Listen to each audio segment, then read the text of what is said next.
Diyarbakır'ın sisli dağlarında yüzyıllardır anlatılan bir hikaye var. Bu hikaye bir yerden çok daha fazlasını anlatıyor. Aileleri, köyleri ve kuşakları birbirine bağlayan bir adı. Hevedi. Bir başka söyleyişle Hevedan.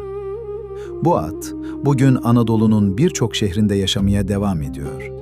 Kulp'tan Besni'ye, Muradiye'den Baykan'a uzanan geniş bir coğrafyada. Fakat Hevedanlıların geçmişi hakkında anlatılanlar yalnızca yer isimlerinden ibaret değil. Her ailenin hafızasında başka bir yol, başka bir hatıra bulunuyor. Peki Hevedi adı nereden geliyor? Tarihi merkezi neden Kulp, yani Pasur kabul ediliyor? Ve bu topluluk Anadolu'nun farklı bölgelerine nasıl yayıldı? Şimdi Hevedanlıların izini geçmişten günümüze birlikte sürelim. Hevedi adı farklı bölgelerde, farklı biçimlerde söyleniyor.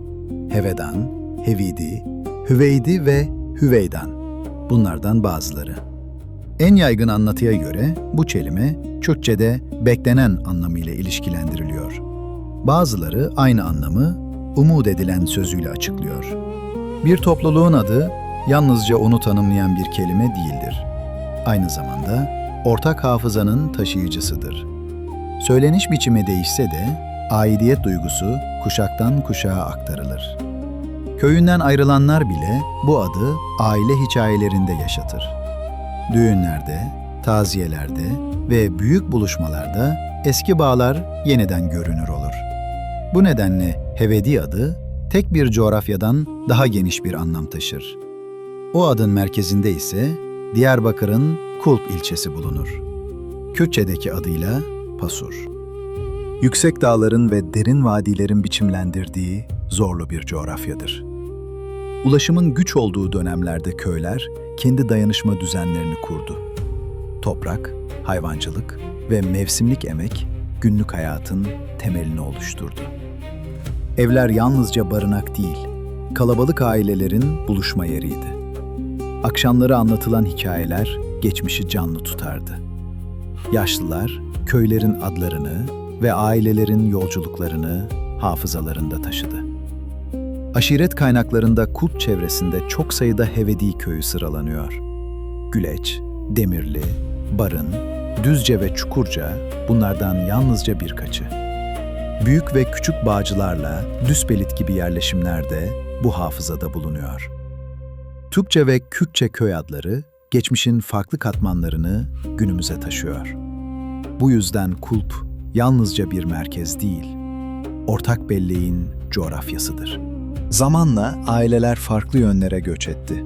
Kimi yeni topraklar aradı, kimi ticaret, geçim veya güvenlik nedeniyle yer değiştirdi.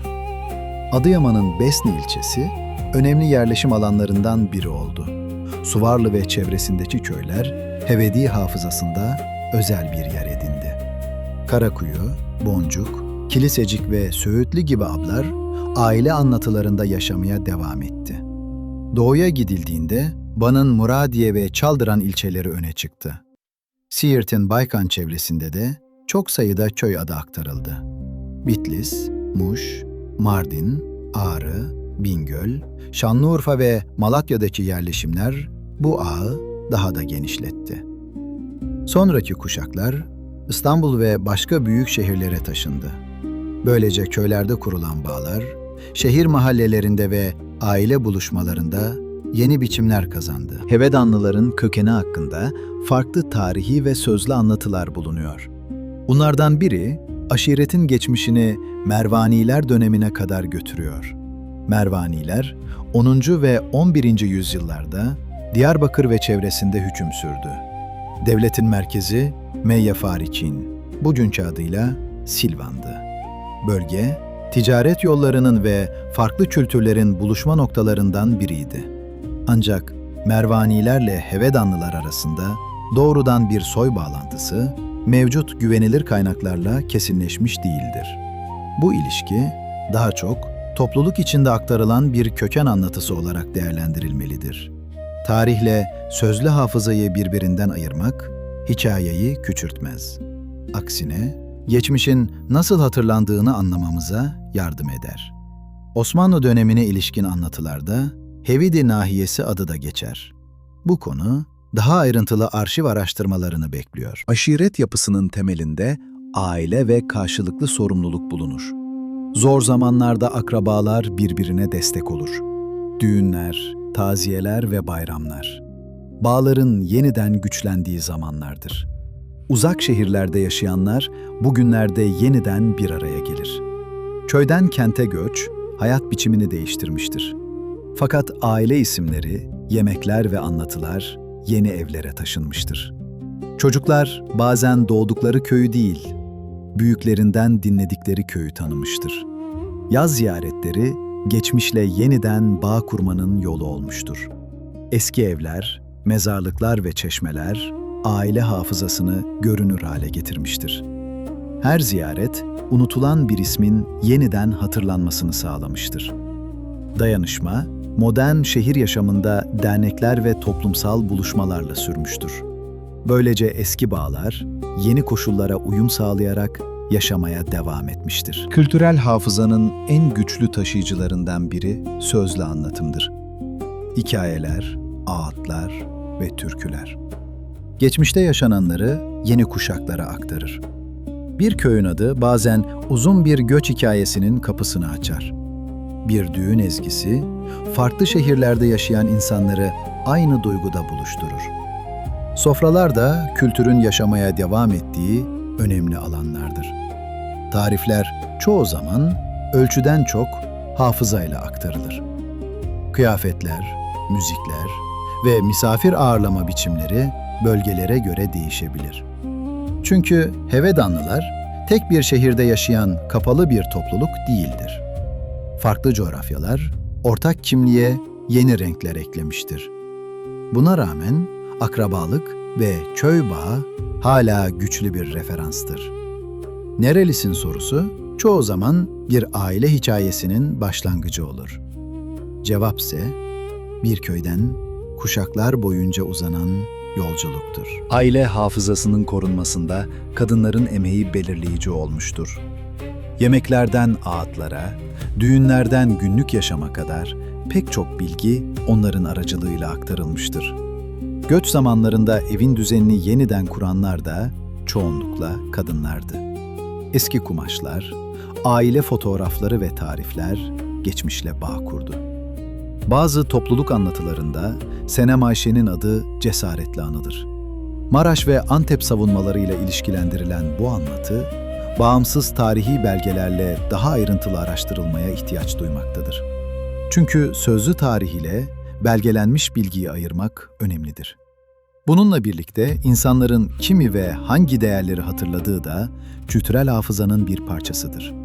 Bugün genç kadınlar eğitimde, iş yaşamında ve kültürel çalışmalarda yeni roller üstleniyor. Geçmişten aldıkları mirası kendi dilleriyle yeniden yorumluyorlar. Böylece kültür, yaşayan ve dönüşen bir bağa dönüşüyor. Günümüzde Hevedanlılar, Türkiye'nin ve dünyanın farklı şehirlerinde yaşıyor. İstanbul'daki kalabalık topluluklar, göçün yeni merkezlerinden birini oluşturuyor. Sosyal medya, uzak ailelerin yeniden iletişim kurmasını kolaylaştırdı. Köy fotoğrafları, eski isimler ve aile hikayeleri dijital ortamlarda paylaşılmaya başladı. Dernekleşme çalışmaları da dayanışmayı daha düzenli hale getirmeyi amaçlıyor. Kültürel etkinlikler, gençlerin geçmişle bağ kurmasına yardımcı oluyor. Aşiretin nüfusu hakkında 3 veya 4 milyon gibi yüksek tahminler paylaşılıyor. Ancak bu rakamları doğrulayan resmi ve bağımsız bir sayım bulunmuyor. Bu nedenle kesin bir sayı vermek yerine geniş bir coğrafi yayılımdan söz etmek daha doğrudur. Aynı durum, Türkiye'nin en büyük aşireti ifadesi için de geçerlidir. Büyüklük iddiasından önce, kültürel hafızanın korunması önem taşır. Hevedanlıların hikayesi tek bir kişinin veya tek bir köyün anlatısıyla tamamlanamaz. Her aile bu büyük hafızanın başka bir parçasını taşıyor. Bir köy adı, bir düğün fotoğrafı ya da yaşlılardan kalan tek bir cümle. Bunların her biri geleceğe bırakılacak değerli bir kayıttır. Bu nedenle Aile büyüklerinin seslerini kaydetmek önemlidir. Eski fotoğrafların arkasına isimleri, yerleri ve tarihleri yazmak gerekir. Köylerin eski ve yeni adlarını birlikte belgelemek gerekir. Çünkü kültürel miras ancak paylaşıldığında yaşamaya devam eder. Siz hangi şehirden, ilçeden veya köydensiniz? Ailenizden duyduğunuz Hevedan hikayelerini yorumlarda paylaşın. Böylece eksik kalan parçaları hep birlikte tamamlayabiliriz. Geçmişin izlerinde. Rea Stüdyo'da yeniden görüşmek üzere.